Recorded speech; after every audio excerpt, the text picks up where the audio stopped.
नमस्कार, आप सबका स्वागत है एजुकेशन मंत्रा एनसीईआरटी चैनल में। पिछली क्लास में हम लोग परसेंटेज के कुछ क्वेश्चन सॉल्व कर चुके हैं, जो मैक्सिमम टाइप के क्वेश्चन सॉल्व हो चुका है और कुछ टाइप के क्वेश्चन अभी बचा हुआ है, जिसको हम लोग एक दो लेक्चर में कंप्लीट कर लेंगे। तो देखिए, जो अगले टाइप का क्वेश्चन आपके सामने जैसे दिया है, किसी संख्या के दो भागों में इस प्रकार बांटा गया कि पहले भाग का 80% दूसरे भाग के 60% से 3 अधिक है और दूसरे भाग का 80% पहले भाग के 90% से 6 अधिक है, तो वह संख्या कितनी है। देखिए, संख्या को क्या किया है कि संख्या को दो भाग में डिवाइड कर दिया। तो कोई भी संख्या अगर हम मान लेते हैं, देखिए संख्या को दो भाग में डिवाइड कर दिया, हम संख्या के दो भाग को मान लेते हैं कि एक भाग x में डिवाइड कर दिया और एक भाग y में डिवाइड कर दिया। तो कहने का मतलब इन दोनों का जो सम होगा वही संख्या होगा। तो संख्या मैंने मान लिया x प्लस वाई, तो वह संख्या कितनी, आपको x प्लस वाई की वैल्यू निकालनी है। और संख्या x प्लस वाई को दो पार्ट में x और y में डिवाइड कर दिया। तो यही क्वेश्चन में कह रहा है कि पहले भाग का 80%, देखिए x पहला भाग है, ये y दूसरा भाग मैंने मान लिया। तो संख्या का पहले भाग का 80%, x का 80%, ये कितना है, दूसरे भाग के 60% से 3 अधिक है। दूसरा भाग y है, इसका 60% और 60% 3 अधिक है। ये एक इक्वेशन आपका ये बन गया। अब दूसरा में क्या बोल रहा है, और दूसरे भाग का 80%, दूसरा भाग y है तो y का 80% इज इक्वल टू पहले भाग के 90% से 6 अधिक है। पहला भाग x है तो x का 90% और प्लस कितना ज़्यादा है, ये 6 ज़्यादा है। दूसरा इक्वेशन ये बन गया। देखिए, इसको हम ऐसा भी कर सकते हैं कि 80 divide by 100 into x plus, इसको इक्वेशन बना के, दो इक्वेशन बना के सॉल्व कर सकते हैं। तो कैलकुलेशन थोड़ा सा ज़्यादा हो जाएगा, लेकिन इसको देखिए थोड़ा सा शॉर्ट करने का हम लोग कोशिश करेंगे कि इसको शॉर्ट तरीके से क्या करना है। अब देखिए, यहाँ पे +3 है और यहाँ पे 6 है। तो ऐसा करेंगे, हम 2 से इस इक्वेशन में डिवाइड कर दें तो ये 3 मिल जाएगा और 3 को हम लोग इक्वल कर सकते हैं। ये इक्वेशन का जो 3 इक्वल करेंगे और इस इक्वेशन में 3 इक्वल करके दोनों को बराबर कर देंगे। जैसे देखिए, ये 80% है, 2 से डिवाइड कर देंगे तो क्या हो जाएगा, पहला इक्वेशन आपका 80% of x is equal to, यहाँ देखिए ऐसे कर सकते हैं, 80% ऑफ x माइनस y का 60% इज इक्वल टू 3। अब यहाँ से अगर हम 2 से डिवाइड कर देंगे तो यहाँ पे बोल सकते हैं कि ये 40% हो गया।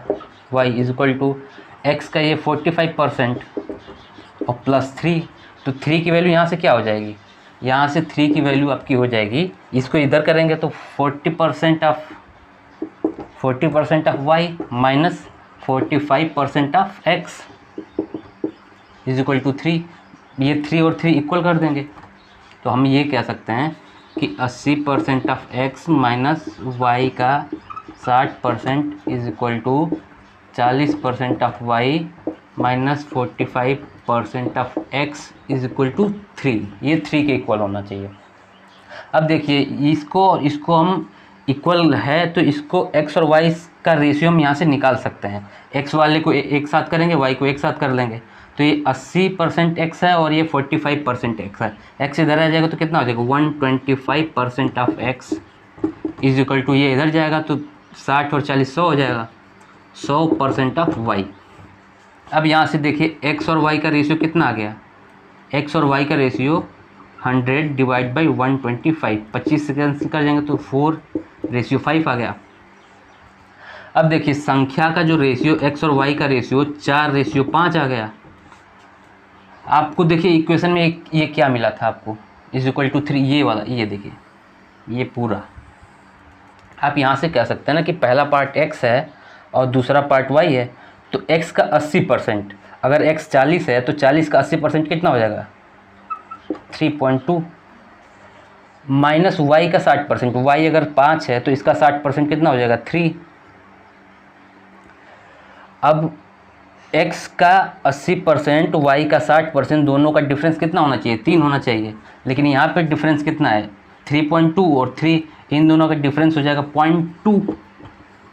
अब देखिए क्वेश्चन के हिसाब से 0.2 की वैल्यू हमको 3 दिया है, 0.2 की वैल्यू हमको 3 मिल गया। तो हमको क्या निकालना है, हमको ये निकालना है कि संख्या कितनी है। संख्या हम लोगों ने क्या मान रखा था, x plus Y. X plus Y, अगर x 4 है y 5 है तो हम कह सकते हैं कि ये 9 की वैल्यू हमको चाहिए।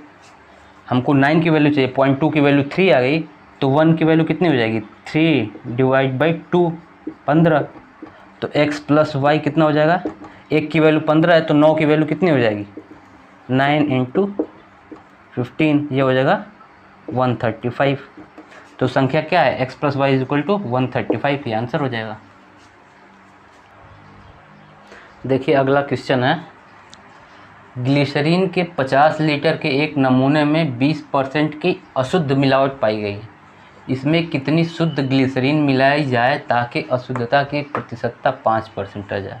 देखिए 50 लीटर का जो मिश्रण है इसमें 20% अशुद्ध ग्लिसरीन है और 20% जो अशुद्ध ग्लिसरीन है उसको 5% बनाना है। तो कहने का मतलब शुद्ध ग्लिसरीन कितना मिलाना पड़ेगा। तो यहाँ देखिए 50 लीटर का ये मिश्रण है, इसमें 20% अशुद्ध मिलावट है। 50 का 20% कितना हो जाएगा, ये हो जाएगा 10। अब देखिए ये अशुद्ध है और शुद्ध कितना हो जाएगा, शुद्ध हो जाएगा 40। लेकिन इससे कोई मतलब नहीं, हमको शुद्ध, ये जो अशुद्ध है इसको 5% करना है। इसमें क्या मिलाया जाए, मिश्रण 50 लीटर का है तो ये 50 प्लस, मान लीजिए अगर इसमें x हम मिला देते हैं, मिश्रण 50 लीटर का मिश्रण है, इसमें x लीटर शुद्ध ग्लिसरीन मिला देते हैं तो मिश्रण कितना बन जाएगा, मिश्रण 50 प्लस x बन जाएगा। तो क्वेश्चन में ये बोल रहा है कि जो अशुद्ध ग्लिसरीन 10 है, इसमें 10 लीटर, ये 10 लीटर को 5 में बदलना है तो कितना हमको ऐड करना पड़ेगा। तो मैंने मान लिया कि 50 लीटर के मिश्रण में x लीटर शुद्ध ग्लिसरीन ऐड कर दिया तो जो 10 है ये 5% बन गया। कहने का मतलब ये जो मिश्रण है इसका 5%, ये वैल्यू होनी चाहिए 10, तभी तो ये अशुद्ध मिश्रण 5% बनेगा। ये जो मिश्रण है 50 प्लस x लीटर हमने इसमें ऐड कर दिया, x लीटर ऐड कर दिया तो ग्लिसरीन जो अशुद्ध था वो तो अशुद्ध था ही, इसमें भी 10 लीटर है और इसमें भी 10 लीटर है। देखिए इसमें भी 10 लीटर है और शुद्ध कितना था, 40 था और इसमें मैंने x ऐड कर दिया था। कहने का मतलब टोटल मिश्रण में मैंने x ऐड कर दिया तो जो अशुद्ध था, अशुद्ध ग्लिसरीन, वो 5% बन गया। तो ये 10 ही तो 5% इसका बना है टोटल मिश्रण का, x ऐड कर दिया। तो यहाँ से हम x की वैल्यू निकाल लेंगे, 50 प्लस x, और ये 5 से 2 बार कैंसिल हो जाएगा, ये इज इक्वल टू 200। तो x की वैल्यू यहाँ से कितनी आ जाएगी, 200 माइनस 50, 150 लीटर। अगर मिश्रण में हम 150 लीटर ऐड कर देंगे, यहाँ पे देखिए 50 लीटर है, 50 लीटर में 150 हम अगर ऐड कर देंगे तो ये कितना बन जाएगा मिश्रण, ये मिश्रण बन जाएगा 200। अब 200 अशुद्ध, तो अशुद्ध था 10 लीटर, तो इसमें अगर 10 लीटर यहाँ से हम देखें तो 10, इसका 200 का कितना परसेंट है, 10, 200 का कितना परसेंट, 200 का 5% है। वही क्वेश्चन में आपसे बोल रहा था कि शुद्ध ग्लिसरीन कितनी मिलाई जाए कि अशुद्धता की प्रतिशतता 5% रह जाए। तो 200 में ये 50 में 150 मिला देंगे तो ये मिश्रण हो जाएगा 200 मिश्रण हो जाएगा, तो इसमें 10 की परसेंटेज 5% हो जाएगी। इसको देखिए रेशियो से भी कर सकते हैं, दूसरा मेथड से कैसे करेंगे इसको।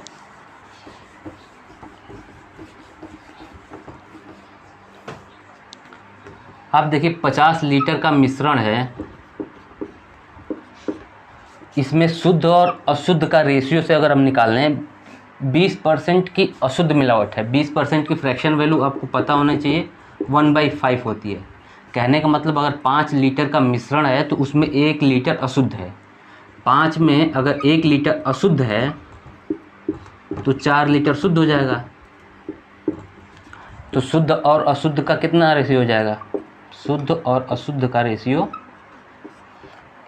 ये 1:4 हो जाएगा यहाँ से। अब क्वेश्चन में ये बोल रहा है कि कितना ग्लिसरीन मिलाया जाए कि 5% मेरा अशुद्धता की प्रतिशतता 5% रह जाए।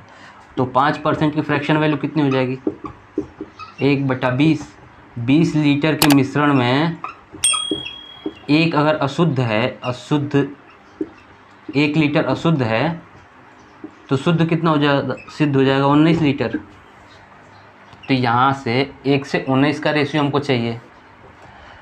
अब 20% अशुद्ध से हमको 5% चाहिए, तो कहने का मतलब कि रेशियो 4 से 1 होना चाहिए और ऐड करने के बाद 19 से 1 होना चाहिए रेशियो। तो शुद्ध हम कहाँ कितना मिला रहे हैं, देखिए यहाँ पे 1 1 सेम है, तो कहने का मतलब शुद्ध हम कितना मिला देंगे, शुद्ध यहाँ से 15 यूनिट मिला रहे हैं। 15 यूनिट हम 15 यूनिट रेशियो में मिला रहे हैं, 15 रेशियो मिला रहे हैं, तो 19 और 1 का रेशियो बन रहा है। तो यहाँ से आप निकाल सकते हैं कि पहले जो 50 लीटर था इसमें रेशियो 4:1 का था, 50 में 4:1 का था, तो कह सकते हैं कि 4 + 1 5 यूनिट के वैल्यू 50 है। तो 1 यूनिट की वैल्यू कितनी हो जाएगी, 10।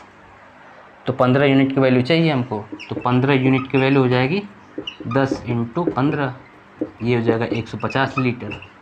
तो इस क्वेश्चन को ऐसे भी कर सकते हैं। चलिए देखिए, सेम पिछले क्वेश्चन की तरह ये भी क्वेश्चन है, इसको कर लेते हैं, आपको अच्छे से समझ में आ जाएगा। 25 लीटर नमक के घोल में नमक की मात्रा 6% है, तदनुसार उस घोल में कितना पानी और मिला दिया जाए कि नमक की मात्रा 5% हो जाए। देखिए, नमक की मात्रा 6% है और 25% टोटल जो है नमक का घोल है। 25 लीटर जो है ये पूरा मिश्रण है, इसका नमक और पानी का घोल है। इसमें आपसे बोल रहा है कि 6% नमक की मात्रा है और बाकी पानी है, तो 25 का 6% कितना हो जाएगा, 25 का 6% हो जाएगा 1.5। अगर 1.5 नमक है तो पानी कितना हो जाएगा, 23.5। लेकिन आपसे ये बोला है कि पानी कितना पानी और मिला दिया जाए कि नमक की मात्रा 5% हो जाए। पानी पे यहाँ में मतलब पानी कितना ऐड कर दिया जाए, कुछ भी पानी कितना ऐड कर दिया जाए कि नमक की मात्रा जो है टोटल मिश्रण का 5% हो जाए। अगर टोटल मिश्रण हो जाएगा, अब देखिए पानी मिलाएंगे तो कुछ ना कुछ मिश्रण में चेंज आएगा, 25 लीटर से कुछ ना कुछ ज़्यादा लीटर होगा, मिश्रण कुछ ना कुछ ज़्यादा ही होगा। तो हम टोटल मिश्रण ही मान लेते हैं कि मेरा मिश्रण X है। टोटल मिलाने के बाद हमने मान लिया कि मिश्रण जो है X है। तो क्वेश्चन में ये बोला है कि जो मिश्रण है उसका 5%, अभी का जो नमक है 1.5, ये नमक 5% होना चाहिए मिलाने के बाद जो मिश्रण हुआ। तो मिलाने के बाद मिश्रण X हो गया, मैंने मान लिया, तो इसका 5% क्या होना चाहिए। क्वेश्चन में यही बोला ना कि 5% हो जाए, क्या हो जाए, जो मात्रा 6% थी वो 5% हो जाए। मात्रा आपकी 6% यानी कि 1.5 थी, जब 25 था तो मात्रा 1.5 थी, कुछ मिला दिया तो ये मात्रा 5% हो जानी चाहिए। तो मिला दिया तो मिश्रण तो मेरा X बन गया, X का 5% ये होना चाहिए 1.5। इससे ये 0.3 बार कैंसिल हो जाएगा। X की वैल्यू कितनी आ जाएगी, X की वैल्यू यहाँ से 30 आ जाएगी। तो कहने का मतलब कि जो पहले मिश्रण था 25 का, अब मिश्रण हो गया 30 का। पहले का जो मिश्रण 25 है उसको हमको 25 से 30 बनाना है। 25 से 30 बनाना है तो कितना पानी मिलाना पड़ेगा, पानी हमको 5 लीटर मिलाना पड़ेगा। तो यहाँ पे 25 से 30 करने के लिए 5 लीटर पानी मिला देंगे तो वो हमारा नमक की मात्रा 5% हो जाएगी। देखिए 30 है, 30 में अगर 1.5 को हम निकाल लें तो 30 का कितना परसेंट 1.5 है, 30 का 5% हम निकालें तो कितना हो जाएगा, ये 1.5 हो जाएगा। मतलब मेरा आंसर सही है। अब देखिए ऐसे क्वेश्चनों में क्या कर सकते हैं, क्या ऑप्शन में 4 ऑप्शन होता है, 4 ऑप्शन में कोई भी ऑप्शन लेके चेक कर सकते हैं कि अगर 30 लीटर है तो उसका 5% 1.5 मिल रहा है कि नहीं, 40 लीटर है तो उसका 1.5 मिल रहा है कि नहीं, तो ऑप्शन से भी चेक कर सकते हैं। और दूसरा मेथड आप क्या कर सकते हैं, दूसरे मेथड में आप रेशियो से कर सकते हैं। तो देखिए बहुत अच्छे से समझने की कोशिश करिए रेशियो से कैसे करना है। इसको थोड़ा सा कन्फ्यूजन हो सकता है आपको, लेकिन ध्यान से आप कोशिश करिए, समझ में आ जाएगा। देखिए 25 लीटर है, 25 लीटर पूरा घोल है, इसमें 6% नमक की मात्रा है। देखिए 6% की वैल्यू अगर हम कहें परसेंटेज वैल्यू तो 3/50। कहने का मतलब अगर मिश्रण मेरा 50 लीटर का होता तो उसमें 3 लीटर जो है ये नमक होता और 47 लीटर पानी होता। तो यहाँ पे अगर हम नमक और पानी का रेशियो लें तो नमक अगर 3 होता तो पानी कितना होता 47 पहले वाले केस में जब मात्रा 6% है। अब हमको ऐसा क्या मिला देना है कि रेशियो जो नमक की मात्रा है 5% हो जाए, मतलब रेशियो कितना हो जाए। हम रेशियो से कर रहे हैं तो हमको रेशियो चाहिए, परसेंट से नहीं चाहिए। तो 5% की फ्रैक्शन वैल्यू देखिए 1/20। कहने का मतलब अगर मिश्रण 1/20 होता तो उसमें नमक की मात्रा 1 होनी चाहिए। तो नमक 1 होता तो पानी कितना होता है, 20 लीटर में 1 नमक है 1 लीटर, तो पानी होना चाहिए 19। अब ये पहले का रेशियो देखिए 47:3 पानी का नमक का, 19:1 पानी और नमक का। लेकिन आप एक चीज़ ध्यान दीजिए, क्वेश्चन में ये बोला है कि कितना पानी मिला दिया जाए, मतलब पानी मिला रहा है। नमक तो मेरा सेम होना चाहिए, जब नमक जितना पहले था नमक अभी भी उतना होना चाहिए। तो पानी तो हम कितना मिला सकते हैं, नमक सेम होना चाहिए। तो इसमें पहले केस में नमक 3 था तो मिलाने के बाद भी पानी मिलाया, नमक तो सेम होना चाहिए, लेकिन नमक तो सेम नहीं है। तो इसको सेम बना लेते हैं। सेम बनाने के लिए क्या करेंगे, ये 3 है तो ये 3 से मल्टीप्लाई कर देंगे इसमें, तो ये 3 हो जाएगा, 19 57। अब देखिए हमारा रेशियो सही है। अब हम देखिए क्या है, ये कितना रेशियो में कितना ऐड कर रहे हैं। ये 47 से यहाँ पे 10 यूनिट अगर हम कहें तो 10 यूनिट ऐड कर दे तो 47 से 57 हो गया। अब हमको ये देखना है कि पहले अगर 25 लीटर मिश्रण था तो उसमें रेशियो था 47 और 3 का रेशियो था। तो यहाँ से हम ये कह सकते हैं कि 47 और 3 टोटल 50 यूनिट की वैल्यू, 50 यूनिट की वैल्यू कितनी है, 50 यूनिट की वैल्यू 25 थी। इसमें कितना मैंने मिला दिया, 10 यूनिट मिला दिया। तो यहाँ से 1 यूनिट की वैल्यू कितनी हो जाएगी, 25 डिवाइड बाई 50। तो 10 यूनिट की वैल्यू निकालनी है, तो 10 यूनिट की वैल्यू के लिए क्या करेंगे, 25 डिवाइड बाई 50 इंटू 10, 0 से 0 कट गया, ये 5। तो यहाँ से भी आप 5 लीटर निकाल सकते हैं। तो ये देखिए रेशियो मेथड है, ये समझ में आ जाए तो भी अच्छी बात है, और वो परसेंटेज से भी वैसे कर सकते हैं आप। चलिए अगला क्वेश्चन लेते हैं। हमने अगला क्वेश्चन है, जैसे एक आदमी अपनी आय का 75% खर्च करता है, उसकी आय 60% बढ़ जाती है और उसका खर्चा भी 70% बढ़ जाता है, तो उसकी बचत में कितने परसेंट बढ़ या घट जाएगी। देखिए आय को 70% बढ़ा दिया, आय का 70% खर्च करता है, वो आय को 60% बढ़ा रहा है और खर्चा को 70% बढ़ा रहा है, तो इसके सेविंग में क्या फ़र्क आएगा। देखिए सबसे पहले 75% की वैल्यू आपको पता है कि 3/4 होता है। 75% की वैल्यू 3/4 होता है। तो अगर हम ये कहें कि 4 इसकी आय है तो उसमें 3 खर्च कर रहा है। अगर इसकी इनकम 4 है, ये देखिए इनकम अगर इसके की 4 है तो इसमें खर्चा कितना कर रहा है, ये इसमें 3 खर्चा कर रहा है और 1 सेविंग कर रहा है, 1 बचत कर रहा है। तो ऐसा करता हम ये 0 0 400 ले लेते हैं। 400 में अगर ये 300 खर्चा करता है तो 100 रुपये बचाता है। अब उसकी आय 60% बढ़ जाती है। अगर आय 400 रुपये है, 60% बढ़ जाती है, मतलब 160%। तो 400 का 160% कितना हो जाएगा, 640। आय हो गया 640, उसका खर्चा 70% बढ़ जाता है। खर्चा ये है 300, 300 का 70% बढ़ जाना यानी कि 170%। तो ये हो जाएगा कितना, 300 का 170% 510 हो जाएगा। तो ये 510, ये अभी का जो बढ़ने के बाद आय इतना है और खर्चा 510 है,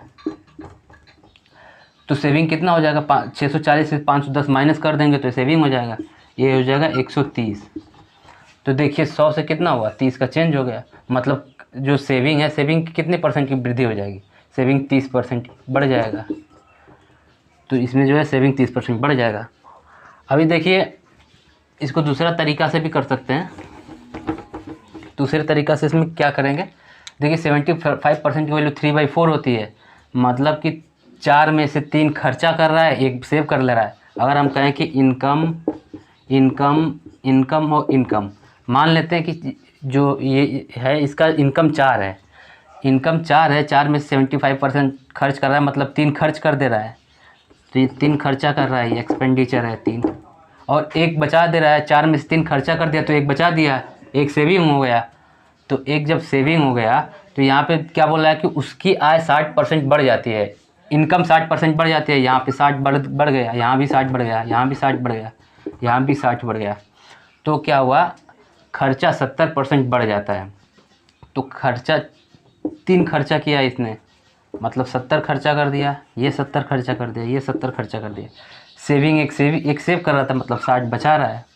तो ओवरऑल इसकी कितनी सेविंग बच जाएगी? देखिए 70 यहाँ खर्चा किया, 70 यहाँ खर्चा किया, 70 यहाँ खर्चा कर दिया, और ये सेविंग है। इनकम टोटल ये इतना है और सेविंग इतना है, तो ओवरऑल सेविंग कितनी हो जाएगी? देखिए ये 70 है, ये 70 है और ये 60 है। तो कहने का मतलब अगर 60 60 60 होता तो ये प्लस ज़्यादा का खर्चा किया, यहाँ पे प्लस ज़्यादा खर्चा कर दिया है। इनकम है 60, खर्चा किया 70, यानी कि 10 ज़्यादा खर्चा कर दिया। इनकम है 60, खर्चा किया 70, 10 ज़्यादा खर्चा कर दिया। यहाँ भी इनकम है 60, 70 खर्चा कर दिया, प्लस 10 ज़्यादा खर्चा कर दिया। तो ये 30 ज़्यादा खर्चा कहाँ से किया है? इनकम तो 60 ही 60 है और खर्चा कर दिया 10 ज़्यादा खर्चा कर दिया, इनकम से 10 ज़्यादा खर्चा कर दिया। कहने का मतलब कि जो सेविंग हमें ये 60 थी, ये खर्चा, ये जो 30 खर्चा हुआ, ये सेविंग 60 से खर्चा हुआ होगा। तो ये 60 से 30 खर्चा कर दिया, मतलब सेविंग कितनी रह गई? सेविंग अब रह गई 30%। यही होगा आंसर।